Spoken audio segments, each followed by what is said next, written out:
Lado de la línea, Víctor, muy buenos días. Ricardo Bortolós y Roberto Suárez, los saludamos desde la ciudad de Villocampo, en la provincia de Santa Fe. ¿Qué tal? Buenos días, Ricardo, Roberto. ¿Cómo les va? Muy bien, Víctor, muchas gracias por atendernos y un placer poder hablar con usted. Bueno, muchísimas gracias. Imagino que en Santa Fe hace bastante calor, igual Sí, que acá en Buenos Aires. Nos está, espera un fin de semana movidito. sí, la verdad estamos bien al norte de Santa Fe, así que imagínese la sensación del calor en este momento. Víctor, ¿qué nos podría decir usted? Vamos a hablar de distintas cuestiones porque también usted es un periodista especializado en todo lo que tiene que ver con deportes olímpicos, pero ¿qué nos podría decir en líneas generales de lo que fue la historia de vida de Miguel Venancio Sánchez? Mirá, la historia de Venancio Sánchez, yo la tomo conocimiento a fin del año 97. Ujú. A partir de ahí empiezo a investigar y a tratar de rastrear, pues iban a conmemorar 20 años de la desaparición, en el año 98, en enero. Me tengo un poco de retorno, que no sé si se puede A quitar. ver, a ver ahora. Y Ujú. empiezo a investigar y a partir de ahí, digamos, me llevó a todos los archivos de lo que era la CONADEP para tratar de conseguir primero una dirección o algún contacto que me pudiera dar información. Yo en ese momento solo tenía el dato de que era un atleta federado desaparecido y nada más, que había competido en la San Silvestre, que había sido entrenado por Osvaldo Suárez, el gran atleta argentino, pero nada más. Primero traté de ubicarlo a Osvaldo Suárez, él con mucho miedo en ese momento, después me lo confesaría más adelante. Trató de negar todo porque era una historia que le afectaba mucho, entonces me empezó a decir como que era un chico que no lo recordaba bien. Fíjense cómo 20 años después todavía, ya en plena democracia, la gente todavía estaba muy movilizada y con temor de hablar de esa época, ¿no? Ujú. Un chico que llegó Eh, de, sí, perdón, que llegó de Tucumán con muchos sueños, Víctor. es, Exactamente, era un Ujú. chico tucumano de una familia de muchos hermanos que llega a Buenos Aires como mucha gente del interior, buscando estudiar, buscando trabajar, una mejor calidad de vida. Él empieza a trabajar en el Banco Provincia y su primera actividad o su primer amor deportivo fue el fútbol. Ujú. Jugaba en las inferiores de Gimnasia de Esgrima La Plata, pero finalmente él termina encontrando a través del atletismo, de las carreras de fondo, su motivación principal a nivel deportivo y una forma también de conocer el país, de viajar, de ir involucrándose con otra gente, con esa gran vocación social que él tenía y que fuimos conociendo a través del tiempo y de las investigaciones, y que lo llevaban, como bien decías al principio, a escribir mucho, y fue eso lo que le fue forjando la personalidad y el sacrificio que implican los entrenamientos del atletismo y el hecho de compartir todas esas largas jornadas de prácticas, lo fueron fortaleciendo esa faceta a Miguel Sánchez. Ujú. Se decía que, bueno, jugando al fútbol se dio cuenta de la gran velocidad de sus piernas y que le sacaba mucha diferencia a los demás y que se convenció de que lo suyo era el atletismo. Sí, en general, como sabemos, ¿no? El chico argentino, la primera atracción que tiene deportiva Ujú. culturalmente es el fútbol, y tenemos un montón de casos de grandes deportistas de otros deportes que también están brillando en otro deporte. No sé, por ejemplo, ahora se me ocurre el caso del Potro, el Claro. caso de Germán Charaviglio, ¿no? Que también eran buenos futbolistas, sobre todo por su altura, que se destacaban, hábiles y buenos cabeceadores, pero que después empiezan a descubrir otros deportes y se terminan volcando por ahí y terminan brillando. Pero el primer amor, podemos decir, con el deporte de un chico argentino es siempre con la pelota. Ujú. Hay una carta muy, muy linda, muy emotiva de él expresando una alegría enorme por la posibilidad de poder competir en lo que era el certamen más importante, que era el de San Silvestre.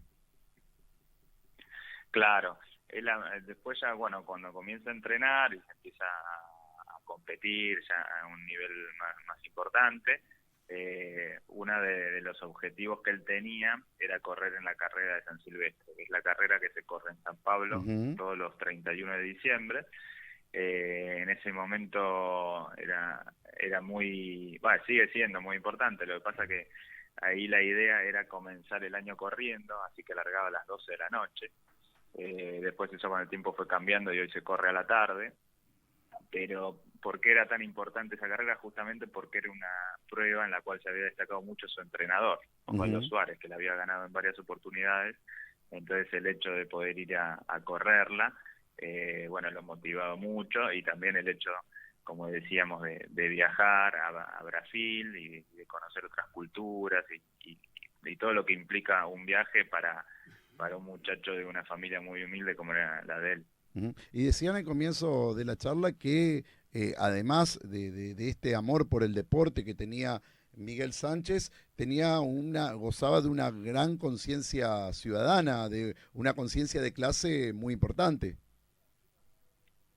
Totalmente, era una persona muy comprometida con todo lo que era su comunidad. Ya lo había hecho en Tucumán, pero sobre todo llegando acá en la provincia de Buenos Aires. Él se radica en lo que es el partido de Berazategui, en los suburbios de la capital, ¿no? En el sudeste de Buenos Aires, que son zonas mucho más olvidadas, más comprometidas. Y ahí empieza a ver lo que son las falencias que tiene la gente, la falta no solo la falta de trabajo, sino la falta de condiciones normales, como puede ser de agua, de cloaca. Y ahí empieza todo un trabajo a través de las actividades gremiales que puede llegar a hacer a través del Banco Provincia, que era donde él trabajaba, empezando a luchar y a buscar la igualdad de derechos para toda esa gente tan reprimida que vivía en su zona, ¿no? Ahí es donde él empieza a militar en lo que era la Juventud Peronista, y se empieza a involucrar en esas actividades políticas que lo encuentran después en esos tumultuosos años 70, militando en la Juventud Peronista, que es una organización que después va a ser uno de los focos de búsqueda de la dictadura. ¿Qué es lo que se sabe, qué es lo que se pudo reconstruir de la desaparición, a dónde fue confinado y todo ese tipo de cuestiones? Mira, la verdad que era al principio, cuando empezamos las investigaciones, era realmente muy poco. Yo, digamos, el primer contacto que tengo con los familiares es con Elvira Sánchez, una de las hermanas, que seguía viviendo en la misma casa, ahí de Villa España, del partido de Berazategui. Ella me cuenta lo que es el día de la detención, que fue el 8 de enero del 78, cuando él justo había vuelto de competir en la San Silvestre el 31 de diciembre, después había ido a una carrera muy tradicional en Uruguay, que es el Maratón de Reyes, el 5 de enero. Había regresado a su casa y ahí el 8 de enero lo viene a buscar una patrulla, ¿no?, de la policía, y se lo llevan ahí a un centro de detención. Digamos, en ese momento no sabía, pero después, con los años fuimos reconstruyendo un poco la historia, y se lo llevan a un centro de detención ahí muy cerca de su casa. Y digamos, hay solo un testigo que recuerda haberlo escuchado, haber sabido que estaba ahí detenido, y después no, la verdad que no hay mucho más. Lo describían con tonada, periodo de detención. Lo describían con tonada chilena, por eso pudieron encontrar la punta del ovillo. Sí, tenía como decían, que tenía una forma de hablar muy especial. Así que sí, como que lo descubrían o que lo recordaban de esa forma. Era una persona, digamos, que hablaba mucho también, según lo que cuenta su hermana. Así que imagino que en esos centros de detención donde cada uno está en su propia celda y donde se agudizan todos los sentidos, ¿no?, del oído, del olfato, digamos, donde uno no puede ver mucho, pero sí tratar de percibir con los otros sentidos su voz, me imagino que sería fácilmente identificable. Lo que Elvira Sánchez lamentaba es que no le dejaron despedirse de su madre. Eso quizás fue lo más doloroso dentro de lo difícil que es una situación así. Sí, cuando ella me cuenta lo que fue el día de la detención,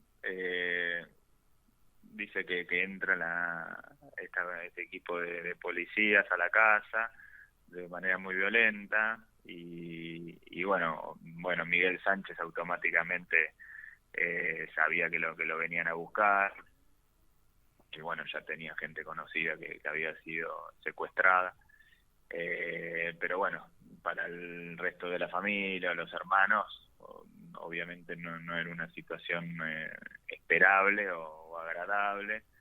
Él lo único que hace es agarrar una campera, se despide, quiere saludar a su mamá, y me dicen que no lo dejaron, me cuenta Elvira, que tiraron una biblioteca, que el perro de la conmoción de lo que fue la entrada a la casa estuvo varios días sin ladrar, o sea, como completamente choqueado.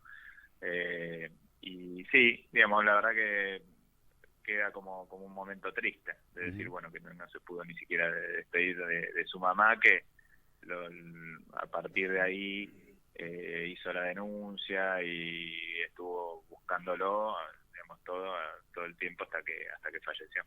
¿Por qué considera de que estos casos no son tan popularmente conocidos? ¿El de Miguel Sánchez? Miguel Sánchez, como el de Marie Terán de Güey, como el de la generación del 50, no son muy conocidos popularmente. No, la verdad que son casos que, como te digo, hay tanto temor a veces a hablar, o digamos que queda esa sensación de angustia que lleva mucho tiempo, digamos, poder empezar a alargar esa información. Fíjate que en el año 98, cuando sacamos la nota con Ariel Sher, habían pasado 20 años de la desaparición, y en ese momento nosotros creíamos o teníamos entendido que era el único deportista federado desaparecido, no solo de atletismo, sino de todos los deportes. A partir de esa nota empieza a aparecer otros casos y gente que se anima a hablar, y empieza la historia de los rugbyers de La Plata, no sé si se conocen, también un grupo muy grande de desaparecidos y otros deportistas, porque a nosotros realmente nos llamaba la atención que fuera un único deportista desaparecido entre 30.000, pero bueno, la verdad que era el único dato que teníamos.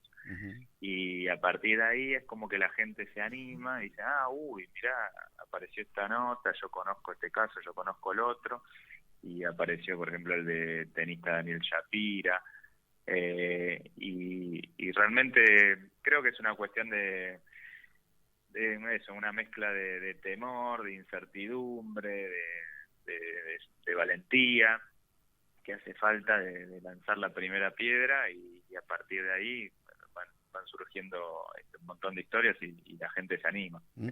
Así que yo creo seguramente debe haber todavía muchas más. Sí, bueno, Fernández Mur siempre dice, Fernández Mur dice, o dijo en alguna ocasión, que por ahí el común de la gente pretende que el deporte esté aislado de todo lo demás, de lo que tiene que ver con lo político, como que el deportista no puede opinar de política, no puede participar en ninguna cuestión partidaria, y por ahí quizás eso puede llegar a hacer de que estas cuestiones se las dejen de lado. ¿Usted considera lo mismo, Víctor?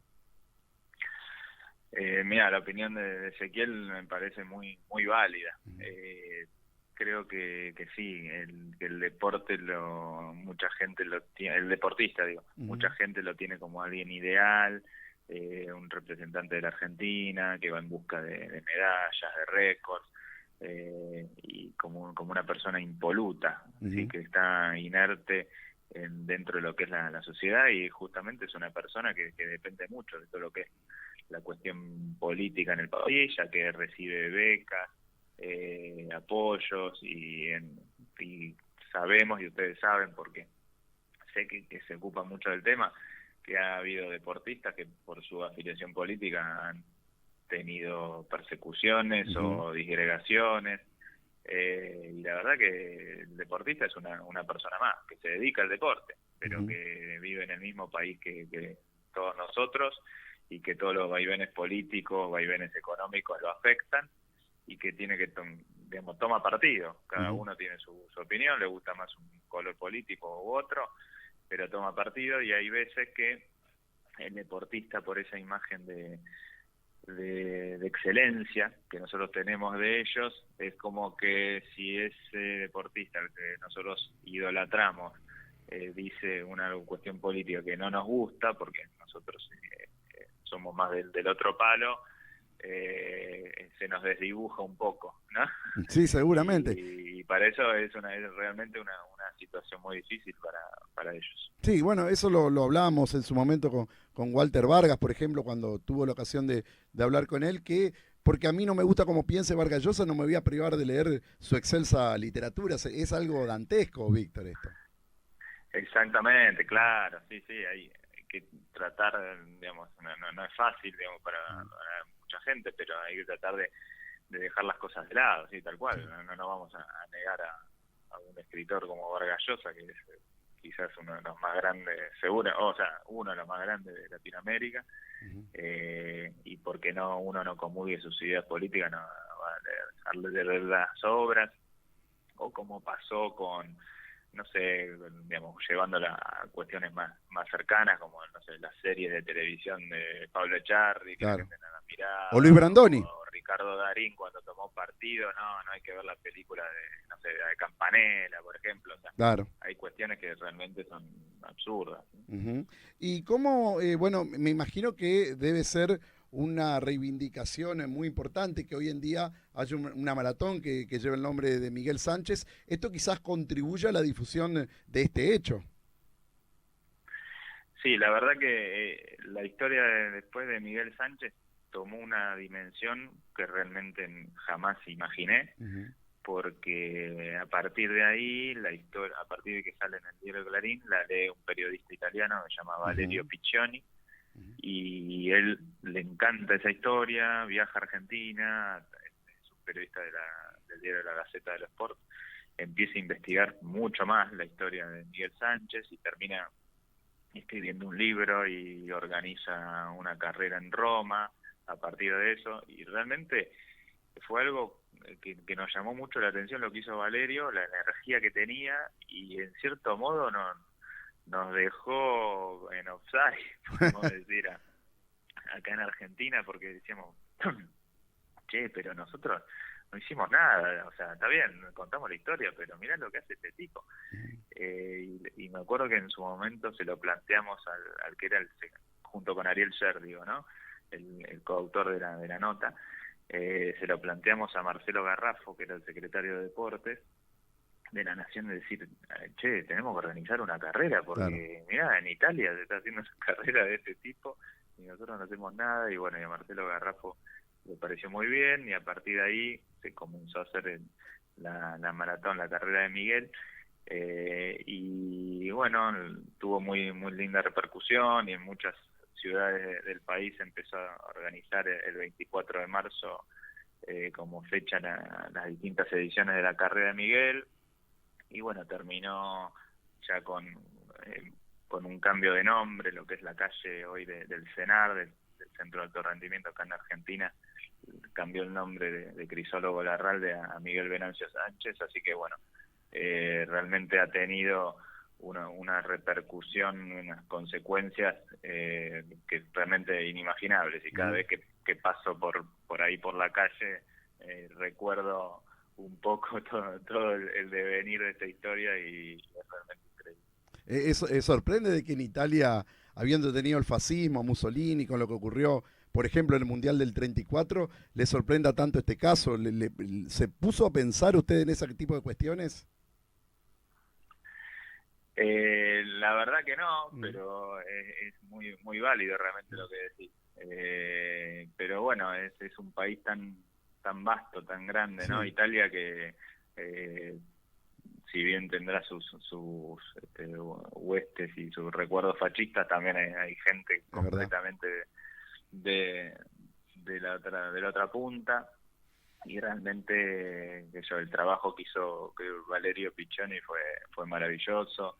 Después terminó haciendo una película también, o sea, la verdad que lo que hizo fue increíble, y cada vez que él venía a la Argentina para la carrera de Miguel o para alguna cuestión, nosotros le decíamos, no, Valerio, vos lo que hiciste fue increíble. No, dice, ustedes son los más importantes porque descubrieron la historia, y dijimos, no, pero al lado de lo que hiciste vos, Seguro. es realmente insignificante. Sí, sí. Seguro. Pero bueno, es también un poco el espíritu y la energía de él, ¿no? Uh-huh. Digamos, o sea, coincide que es italiano, pero pudo haber sido de otro país. Así es. Y bueno, y cambiando un poquito de tema, ¿en qué situación está el deporte argentino? ¿Cómo lo está viendo respecto a lo que se viene, que son los Juegos Olímpicos de Tokio?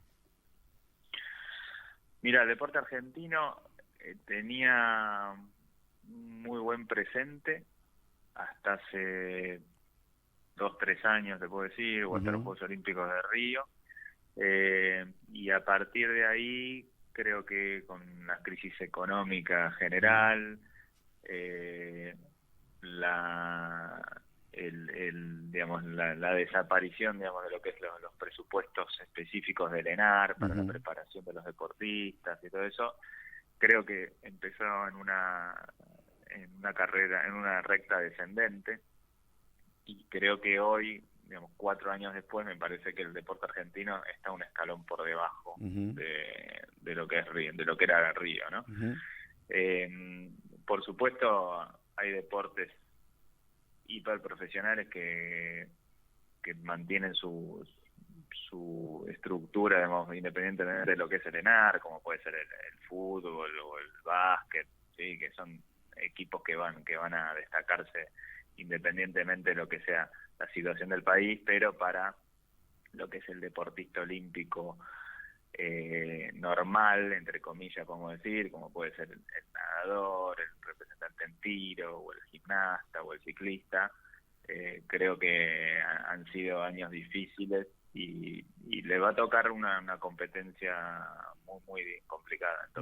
Más allá de las cuestiones de la coyuntura económica del país, sorprende mucho la inacción respecto a lo que tiene que ver con el desmantelamiento del ENAR, un ente que se autogestionaba económicamente, se sustentaba solo, que no le sacaba un peso ni a la educación ni a la salud, se lo desmanteló, y sin embargo no hubo una reacción, a mi juicio, en concordancia con ello. ¿Usted opina lo mismo, Víctor? Mirá, la verdad que sí, al haber sido un movimiento tan brusco, ¿no? Digamos, de un beneficio tan grande que tenían, sí, imagino que tendría que haber sido un movimiento de protesta mayor por parte de los beneficiados, ¿no? Pero no sé, la verdad que hay veces que el deportista también le cuesta involucrarse, y hay veces que está tan concentrado en lo que es su preparación, su rutina, sus periodos de práctica, sus viajes, ¿no? Que realmente están mucho tiempo fuera del país. Hay veces que me parece que quedan como medio desconectados, o no terminan de entender qué es lo que está pasando, y quizás no terminaron de darse cuenta de lo que era el cambio, digamos, de cómo los iba a afectar a ellos en el futuro, porque capaz que lo que era ese año o el otro año ya lo tenían cubierto, digamos, para lo que eran sus giras de entrenamiento, de preparación, pero a largo plazo, como es lo que es el trabajo de un deportista de alto rendimiento, sí, entiendo que debería haber habido una mayor protesta. Pero bueno, no sé, habrá que preguntárselo a ellos. ¿Y cuál es su postura respecto al traslado que quieren realizar, o que querían realizar en su momento, del CENAR hacia Villa Soldati o parte del mismo, de vender, por lo que se comentaba, algunos de los terrenos de este centro de alto rendimiento que es tan bueno en la ciudad de Buenos Aires?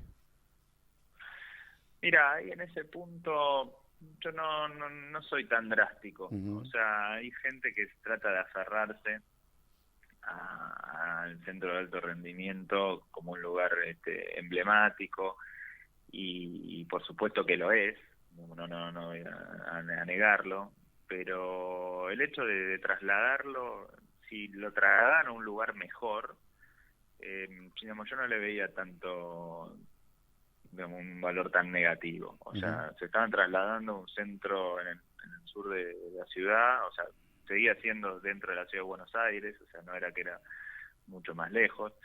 Se estaban trasladando a una pista, a un lugar con una pista de atletismo nueva, impecable, a la mejor pileta de Sudamérica, como fue la que se construyó para los Juegos Olímpicos de la Juventud, o sea, un centro de gimnasia, digamos, equipado de primer nivel, o sea, el CENAR se estaba trasladando a un lugar deportivamente mejor, con lo cual, si bien la cuestión histórica y de amor y tradicional se perdía, porque es un centro donde se han entrenado varias generaciones de deportistas, se estaba cambiando por algo mejor. Y digamos, cuando uno evoluciona en ese sentido, yo no sé si tiene tanto, digamos, ahí sí donde yo vi un movimiento de deportistas para, sí, en contra, digamos, mucho más notorio,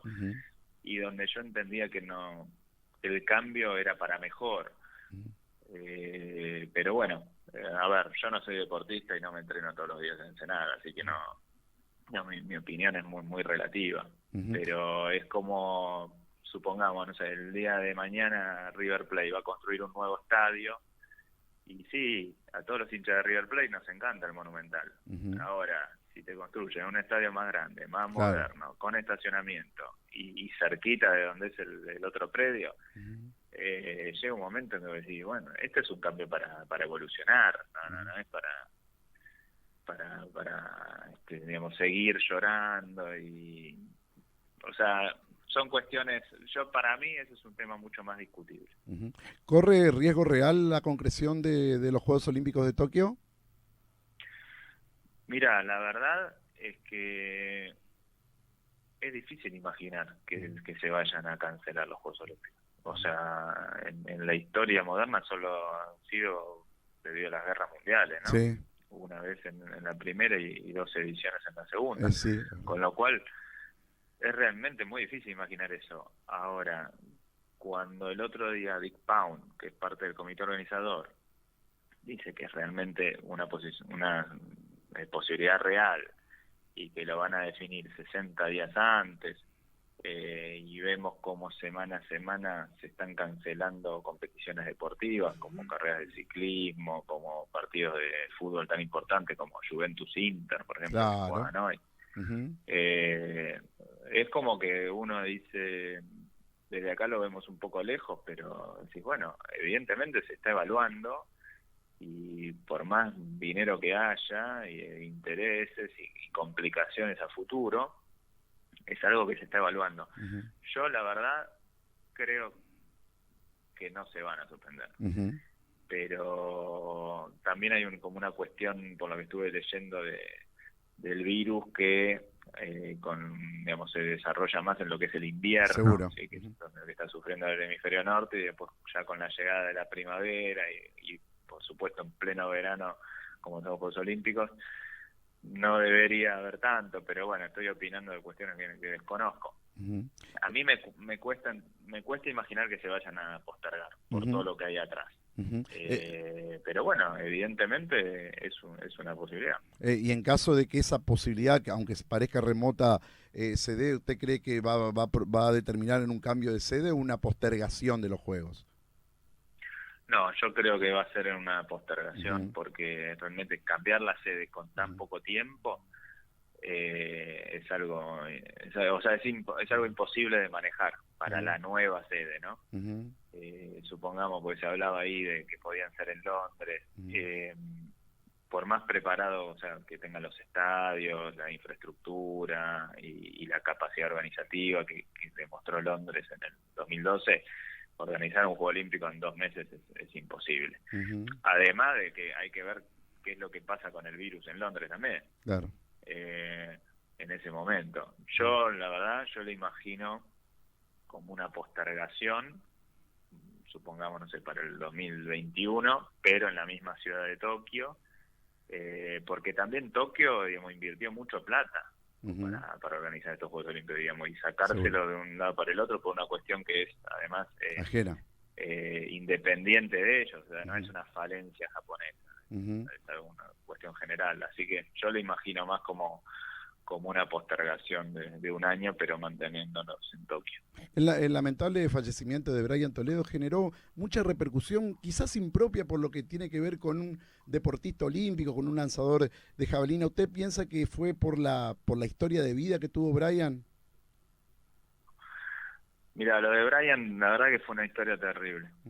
A mí me puso muy triste, me mantiene muy triste todavía estos días, porque es un chico al que conocí mucho, que pude entrevistar varias veces, y con el que siempre, digamos, siempre trató bien a todo el mundo, era una persona hiper humilde, recontra solidaria, y yo creo que la historia de él, esta muerte, esta tragedia, impactó mucho justamente por tratarse de alguien que venía de un estrato social muy, muy bajo, porque recordemos que era un chico que ya medía 1,90 m, pero dormía en un colchón en el piso cuando tenía 12 años. Y que a pesar de eso había logrado trascender y brillar a nivel internacional, pese a esas limitaciones.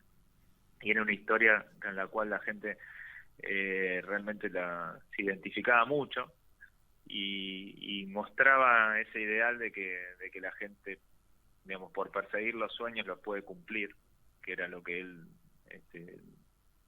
pregonaba, digamos, todo el tiempo.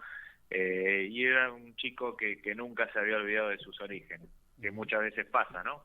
Que, digamos, que logran trascender, pero después no recuerdan de dónde vienen, y esto al contrario. Brian creo que todo el tiempo volvía, era padrino de 2 o 3 merenderos cerca de su casa, y estaba en el proyecto de uno más, y era una persona realmente maravillosa, y por eso yo creo que impactó mucho la noticia, porque era un chico que, pese a todo lo que sufrió, pudo llegar, pero volvía todo el tiempo a su casa. Tanto es así, bueno, que tuvo, digamos, un accidente en una ruta que él conocía de prácticamente memoria. Claro. Y lo tiene porque construyen un lomo de burro 3 días antes. No, sí, sin señalizar, la verdad. Esto habla también de la desidia en algunos tipos de cuestiones. Y fíjate que fue una promesa de campaña, evidentemente. Yo, digamos, no esa ruta no la conozco, pero, digamos, como muy transitada, muy peligrosa, y la gente pedía un semáforo para esa zona. Sí. Les habían prometido un semáforo en la campaña, y después cuando se asume, bueno, no sé, muy caro, mucho más barato hacer un lomo de burro, y lo hicieron ahí nomás, antes del carnaval, y mal señalizado. Bueno, a ver, todas las cosas terribles que uno pueda contar, que se van juntando y que terminan en esta nefasta coincidencia de ir a la noche, de no verlo, de ir un poco rápido. A ver, uno, qué sé yo, trata de encontrar explicaciones para algo inexplicable. Bueno, Víctor, le agradecemos de todo corazón este contacto, esta entrevista que hemos tenido con usted. Le renovamos el agradecimiento, le deseamos muchos éxitos en todo lo que emprendan y que termine de la mejor manera este fin de semana. Bueno, muchísimas gracias, Ricardo, Roberto, por la llamada. Les mando un beso grande a ustedes y a toda la audiencia. Un abrazo y que tenga un feliz 2020. Muchísimas gracias. Hasta luego. Víctor Andrés Pochat,